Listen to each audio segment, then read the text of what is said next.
Thank you for making time. I want to start with the lifting of the mask mandate here in Knox County. How do you feel about how all of that went down? The governor made his declaration and the law department made their determination, and the mayor made a choice to change the mandate, or do away with the mandate.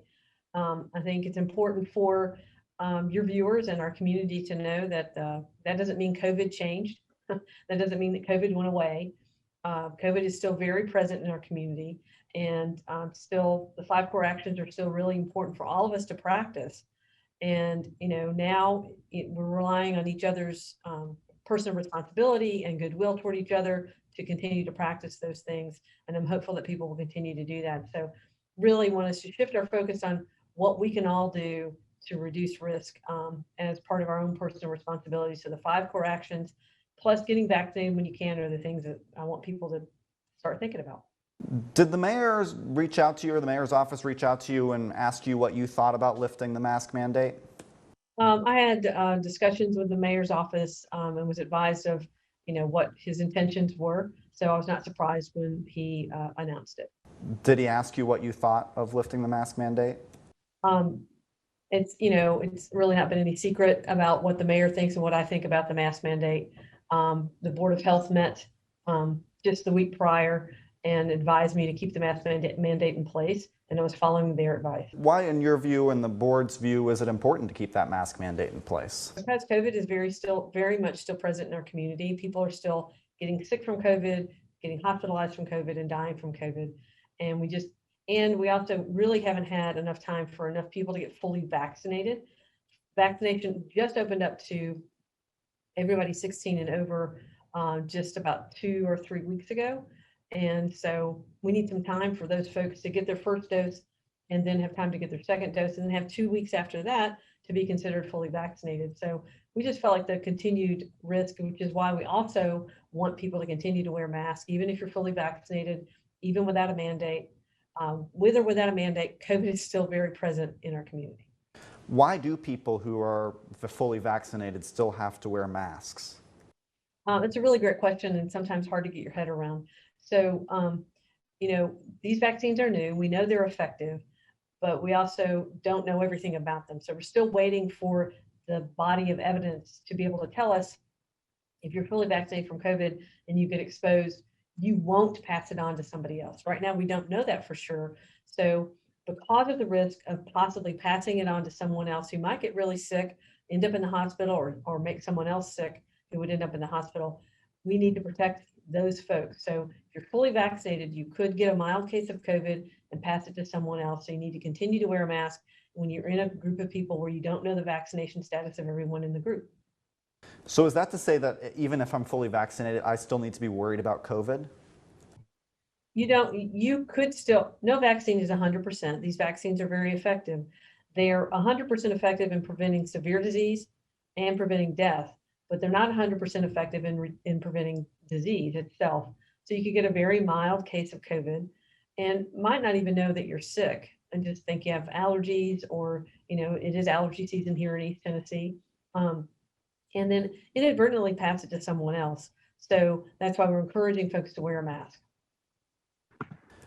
There's been some discussion recently. I was watching the Today Show, and Savannah Guthrie was talking to Dr. Fauci, and she said, look, my kids are going to summer camp this summer, and the guidelines from the CDC say they have to wear masks when they're outside running around.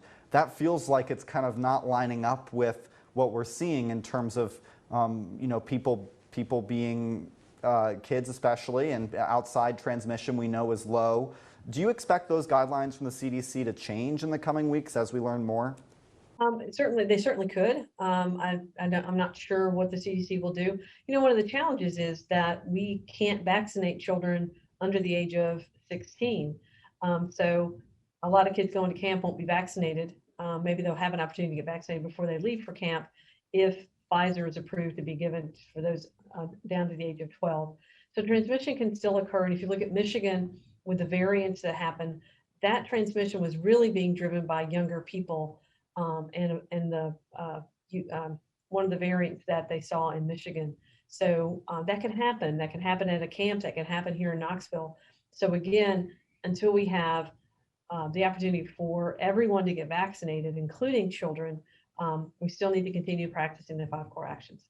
Speaking of kids getting vaccinated, there's talk that some of the vaccines could be authorized for use in kids, younger children. In the past, KCHD has worked with the school district to do flu shots and things like that. Are those discussions you're having with KCS now about COVID vaccinations in schools? We haven't had those discussions as of yet about COVID vaccinations in schools. COVID vaccination is a little bit different than flu shots, and we have to have social distancing and some other things that make it a little bit harder to do that in the schools. We've talked about doing some community outreach that we've done in the past that's been successful. So not only the kids can get vaccinated, but parents can get vaccinated, and we co-locate around schools at central locations. And we found some success with that last year with the flu shot. So we may try that again, looking at different ways to be able to get vaccine out there. I really want our pediatricians to carry the vaccine so that they can, when Billy's coming in for his checkup, he can also get his COVID vaccine. That's convenient for mom and dad. Do you think enough folks in Knox County are getting vaccinated right now? Well, I'm disappointed that our vaccination pace has slowed down so much. We're having difficulty filling some appointments. Our partners are having difficulty filling appointments. I think we've reached a phase where it's not unexpected, where vaccine demand is decreasing. And so we're looking at other ways to increase vaccine uptake and how we can do that. And so we're hopeful that vaccine uptake will increase. One thing that has changed is some guidance from the state about prioritizing vaccination over not wasting vaccine. So that should help some primary care providers who maybe have 2 patients in front of them and 1 vial that's got 5 doses. Now they can go and vaccinate open that vial and vaccinate those folks, because prioritizing vaccinating over worried about wasting a couple of doses. So I think that was an important message from the CDC and the state to come out from providers to ease some of the pressure on them. Well, yeah, because that was such a concern, especially early on, making sure that every dose counted. When you talked about some ideas to increase uptake, we've seen other states do, shot in a beer and things like that. Is that the kind of thing you're talking about here? We haven't specifically talked about that.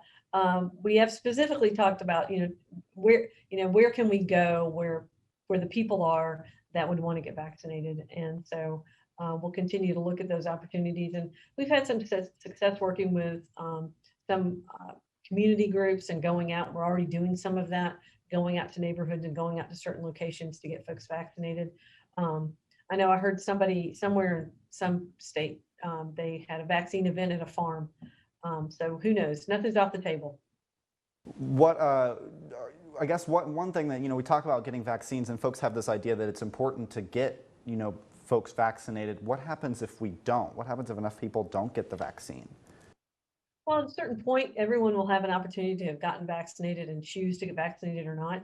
And at a certain point, we have to acknowledge that not everyone's going to get vaccinated, and we'll relax guidelines and have cases of COVID off and on. I mean, just like we do with other illnesses, such as the flu and others that people continue to get. COVID will become part of our respiratory disease different flavor, offerings, or not offerings, that's a bad word, but the respiratory diseases that floats around and we have in our community, and smaller numbers. You talked about having issues filling appointments. How severe are your how many appointments do you have go unfilled these days? I mean, what percentage would you have to estimate that you can't fill with appointments for vaccine? I honestly estimate that, so I'll have to, and we can look at our data. I don't have that off the top of my head. And along with that, are you seeing folks skip their second doses? Is that something you're concerned about too? We have had some folks not show up for their second doses. We are actively reaching out to those folks to get them back in to get those doses. Maybe that date just didn't work out or they forgot. They do get a reminder. So we're working on that, and that is a concern. Other partners have seen that as well, but they're doing the same thing, working with those folks to get them back in at a convenient time to get them vaccinated. I just have a few more questions because I know you've had a long morning of back-to-back-to-back interviews. Going back earlier, we were talking about masks, especially masks for kids. The Knox County Board of Education is debating what to do with the mask mandate within the school system. As the county's top doctor, what would you recommend? Well, based on the guidance from the American Academy of Pediatrics, the CDC, and several other respected organizations that focus on prevention and focus on children, we continue to recommend masking if the situation requires it. And right now, the current recommendation is to continue masking. In August, it might be different. That would be great. We just don't know, and not ready to let go of that at this time. I also want to ask about summer vacation. It's coming up and a lot of people are planning trips to the beach and, visit family, things like that. Is that okay? Can people go to the beach this summer where maybe last summer it wasn't okay? What kind of considerations do they need to keep in mind? I think, again, there's some great travel guidance on the CDC's website. But, practicing the 5 core actions, if you're on vacation or not on vacation, COVID is everywhere in the United States still. So be aware and be cautious when you travel. Travel and maybe your family unit, try to limit your exposures, or travel with folks that are already vaccinated. But just be cautious and thoughtful about your travel, and practice the 5 core actions even though you're on vacation. Just a handful more questions for you. One is circling back to where we started, talking about the lifting of the mask mandate in Knox County. You're the county's top doctor. Are you concerned that your recommendations aren't being heard? What's important is that our community hear my recommendations, and that we all exercise our personal responsibility to practice the 5 core actions and protect ourselves and our family members and our community as well. And then finally, John Becker would not let me leave if I hadn't asked you your favorite, maybe least favorite question of all time, the marathon question. Excuse me. If this is a marathon, where are we right now? We're in that last little bit of the marathon where you're not sure you're going to finish. You're just there, and it seems like they're moving the peg. The finish line keeps getting moved, and you're not sure you're going to get there. But we have to keep up. We have to stay in the game. We have to keep practicing the 5 core actions, and we will finish. We're just not there yet.